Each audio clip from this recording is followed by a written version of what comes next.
you know that your baby is developing memory from as young as 2 or 3 weeks of age? A baby as young as 2 or 3 weeks will remember your smell. You've asked me lots of questions that many parents have about the young child growing up, and I'm here to answer them. I'm Professor Frank Oberklaid, and this is my mini parenting masterclass. Babies don't know that the norm is to sleep at night time and be awake during the day, so they sleep in bursts of 3 or 4 hours usually, wake up to have a feed and then go back to sleep. As their brain develops, there are reasons for them not to sleep because there are things to be curious about. They're engaging with their world.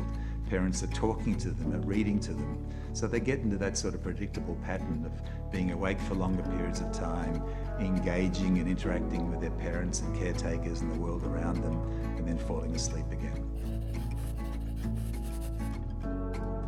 For some time, a number of years ago, it was thought that babies being exposed to classical music made them smarter.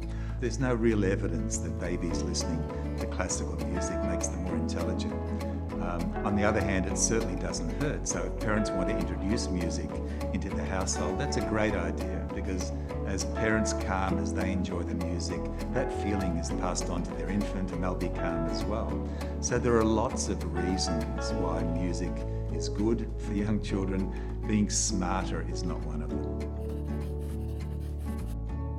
A baby will get all the nutritional needs they need from breast milk, and we say that it's really important for mothers to try to breastfeed. After that, that's when there's a danger period for some children in some countries where there's food insecurity, where the quality, the diversity isn't there, where there isn't enough food to put on the table. That can result in both cognitive stunting, that is, the child is delayed from a developmental point of view, but also from a physical point of view. There's pretty good research evidence now about the importance of touch in newborn babies, not just for human beings, but in fact all animal species. We talk sometimes about kangaroo care, about placing a newborn baby on the mother from a very early stage, and that's comforting for the child, it's calming for the mother. So for lots and lots of reasons, touch is extraordinarily important. Children are innately curious. They want to explore their environment. You know, everything's so new. It's a big world out there. And so parents shouldn't get in the way of that. What they should do is make sure the child is perfectly safe. Don't try and structure the child too much, but there are many learning opportunities. For example, sing to the child, read to the child, take the child for a walk down the street. There's a tree, there's a doggy, there's a car, there's a house. So there are lots of those things, but don't get in the way of the child because the children are naturally very curious. As the young infant and toddler starts to develop language like very simple things, dog, bye-bye, ta-ta, etc., parents can reinforce that, they can mirror that, they can mimic that. Young children love repetition, so to hear the same song again and again, to read the same book again and again, they'll start to see what the patterns of language are. So we encourage parents to talk to young children a lot, to sing to young children. At the same time, don't dominate the conversation, take turns. We sometimes name that as sort of serve and return.